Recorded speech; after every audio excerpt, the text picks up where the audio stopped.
Inimica Vis, encyclical of Pope Leo XIII on Freemasonry. To the bishops of Italy, the enemy forces, inspired by the evil spirit, ever wage war on the Christian name.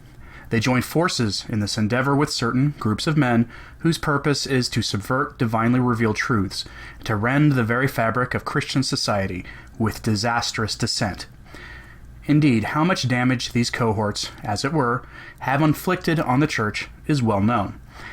And yet, the spirit of all previous groups hostile to the Catholic institutions has come to life again in that group called the Masonic sect, which, strong in manpower and resources, is the leader in a war against anything sacred.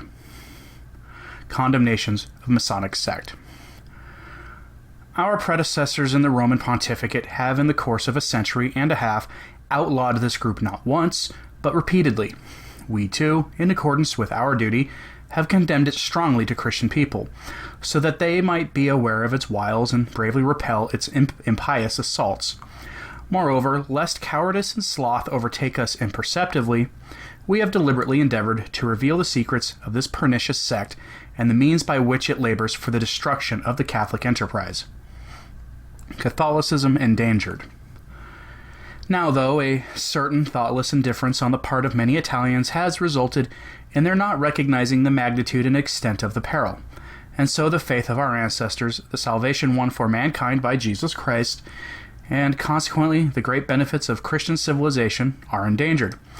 Indeed, fearing nothing and yielding to no one, the Masonic sect proceeds with greater boldness day by day. With its poisonous infection, it pervades entire communities and strives to entangle itself in all the institutions of our country in its conspiracy to forcefully deprive the Italian people of their Catholic faith, the origin and source of their greatest blessings. This is the reason for the endless artifices they employ in their assault on the divinely inspired faith. This is the reason why the legitimate liberty of the Church is treated with contempt and beset with legal oppression. They believe that the Church does not possess the nature and essence of a true society, that the state has priority over it, and that civil authority takes precedence over sacred authority. This false and destructive doctrine has been frequently condemned by the Holy See. Among many other ills, it has been responsible for the usurpation on the part of civil authorities of that to which they have no right, and for their unscrupulous approbation of what they have alienated from the Church. This is clear in the case of ecclesiastical benefices. They usurp the right to give or withhold the revenues of these according to their good pleasure. Clergy have been underestimated. Likewise, in a manner no less insidious, they plan to soften the opposition of the lower clergy with their promises. Their purpose in this endeavor can easily be detected, especially since the very authors of this undertaking do not take sufficient pains to conceal what they intend. They wish to win over the clergy by cajolery. Once the novelties have confused them, they will withdraw their obedience to legitimate authority. And yet in this matter they seem to have underestimated the virtue of our clergy, who for so many years have given manifest examples of their moderation and loyalty. We have every reason to be confident that, with God's help, they will continue their devotion to duty, no matter what circumstances may arise. Those already misled. This summary indicates both the extent of the activity of the Masonic sect and the goal of its endeavors.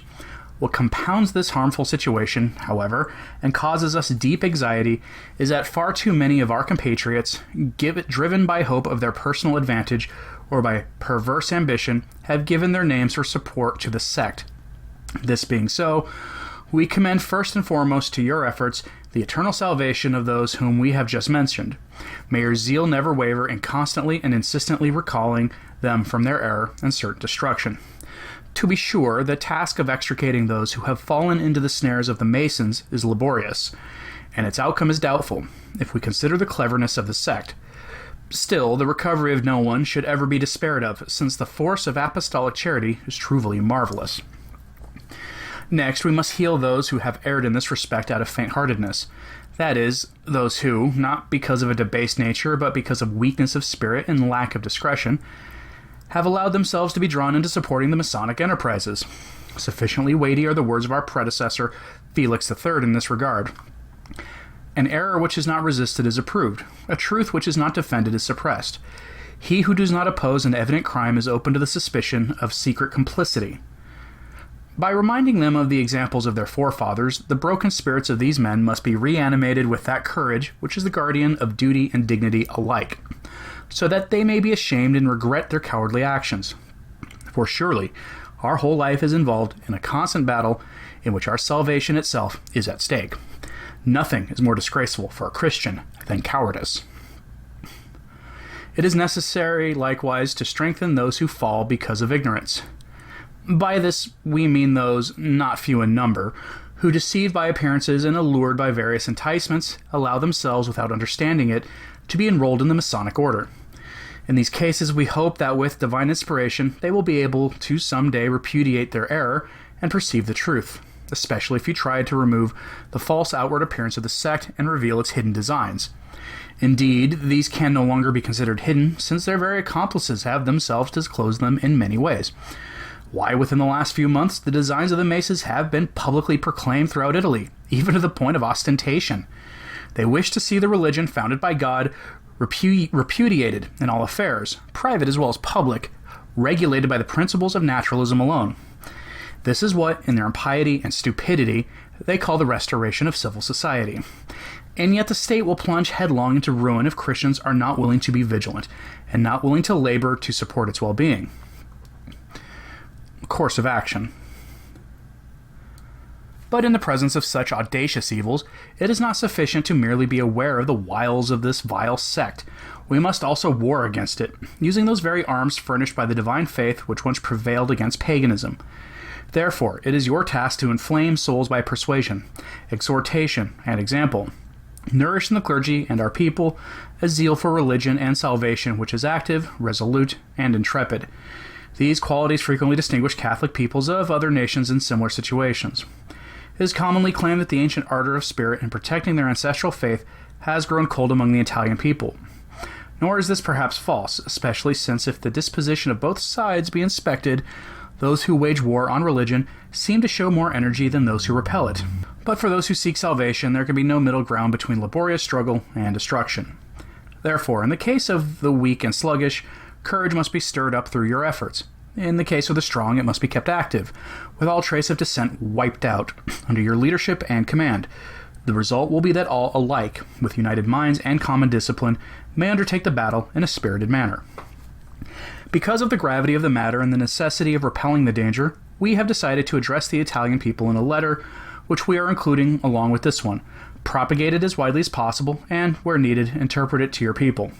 In this manner, with the blessing of God, we can hope that spirits may be aroused to the contemplation of threatening evils and betaking themselves without delay to the remedies which we have pointed out.